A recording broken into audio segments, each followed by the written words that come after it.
So I wanted to talk to you about what's going on in the world.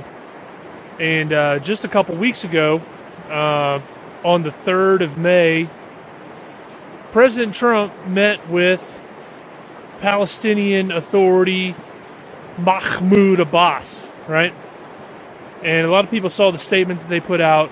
They said many times, we want to sign a paper that leads to peace and security. Today I'm pleased to welcome President Abbas, and I want to support you in being the Palestinian leader who signs his name to the final and most important peace agreement that brings safety, stability, prosperity to both peoples and to the region. And Abbas has actually come out and said that he wants to make a peace deal. There's even been times in the past when they have offered them a deal and the Palestinians turned it down because it wasn't 100% of what they wanted.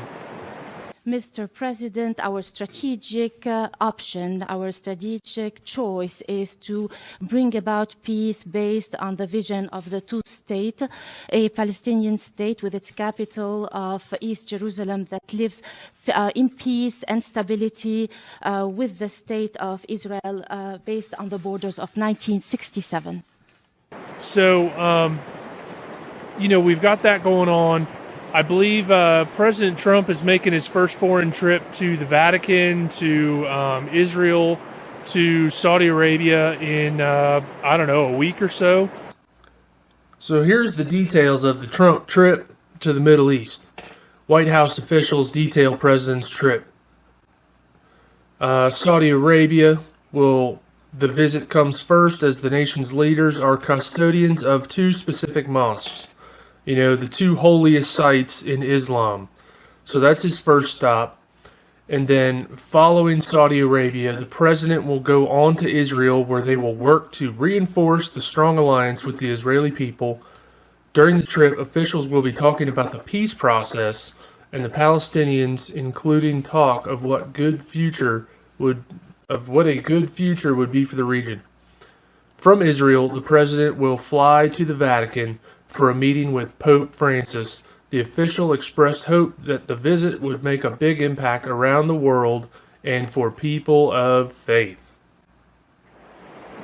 And, you need to consider, those of you that think that Trump is going to be some kind of savior for the country and that we got some kind of reprieve for America, I'm not buying it, man, because this guy is elbow deep in the peace deal, and all you got to do is look at Zechariah 12, and you'll see that the nation that comes against Israel to divide Israel, it shall be a burdensome stone. It'll be a cup of trembling.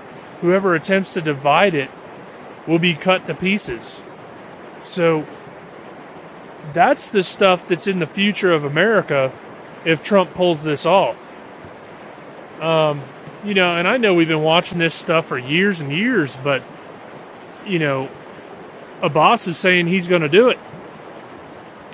I have a little bit of video from that, and the funny thing is that Mahmoud Abbas says that he wants to, that they raise their children to believe in peace and all this stuff, and to be prepared for peace. هم والأطفال الإسرائيليون. Mr. President, I affirm to you that we are raising our youth, our children, our grandchildren on a culture of peace, and we are endeavoring to bring about security, freedom, and peace for our children to live like the other children in the world, along with the Israeli children in peace, freedom, and security. Meanwhile, I've got a video of Abbas saying that absolutely they incite violence against Israel, and that they teach their children in schools to stab Jews. أخرى يثيرها الإسرائيليون وهي التحريض أي أن الفلسطينيين ليل نهار يحرضون في وسائل الإعلام وفي الكتب المدرسية وفي التصريحات وفي غيرها. نحن قلنا نحن نحرض. أقرأ اليهود. لو عندنا نووي من الصبح هنستخدمه. إنه الله سبحانه وتعالى سيجمعهم لنقتلهم. بيحكوا إن هدول غدارين، بيحكوا لنا إنه هدول بغدرونا وهدول مش منيح. إذا بطعن عمليات الدعس وعمليات الطعن والاشتباك المسلح في المخيمات. نحيي كل ذرة دم أريقت في سبيل القدس. يا أخي في الضفة اطعن اطعن أشد أطعن اليهود. إيش إسرائيل بكون؟ إسرائيل بتنتهي. فلسطين عربية من المي للمية. نحن قلنا نحن نحرر.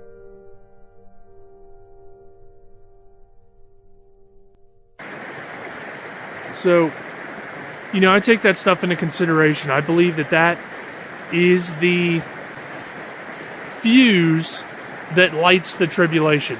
I believe Gog Magog is something that happens right at the beginning of the tribulation, even perhaps simultaneous with the rapture, because it says peace and safety, then sudden destruction.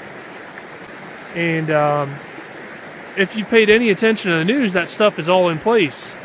All over Syria, Russia and America and Turkey and Iran, and everybody that's supposed to be involved is involved. And, so I pay attention to that.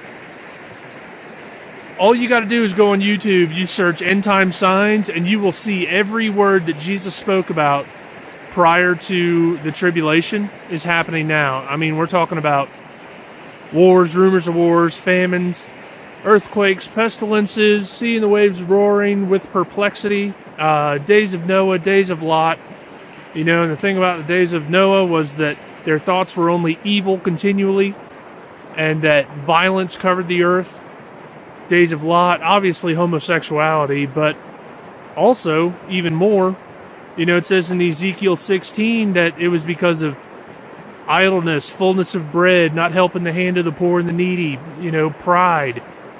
So, not just America, but the whole world has arrived at this place.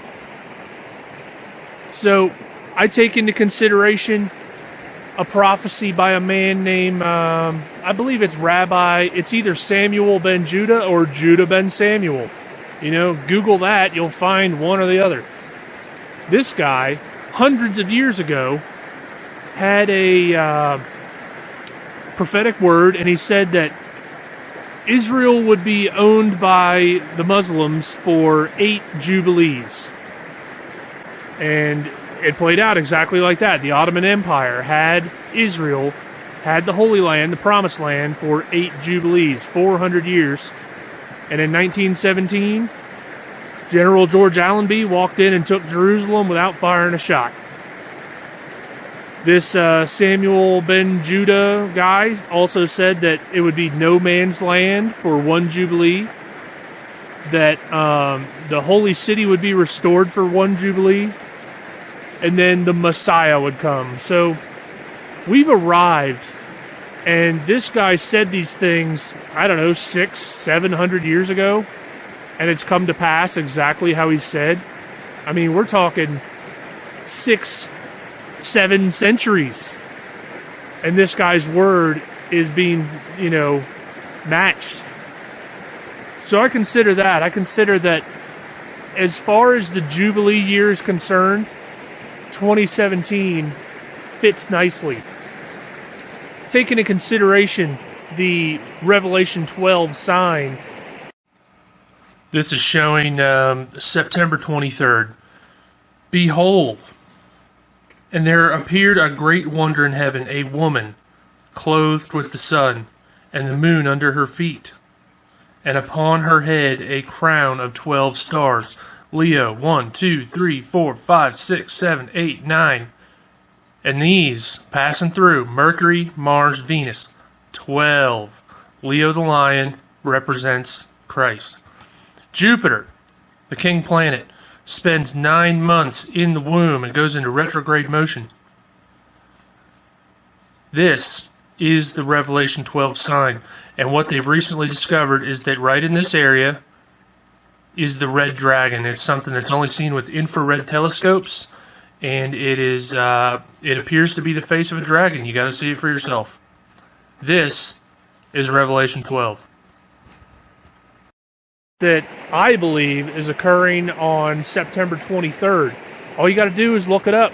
Watch the Robert Breaker video. That has over 2 million views the last that I saw.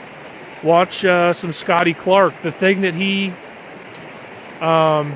I've seen this from him. I've seen it from Dabu 7, where they have seen the red dragon show up, matching that prophecy. And what it is it's something that can only be found by infrared telescopes, something that this technology wasn't even available until recently.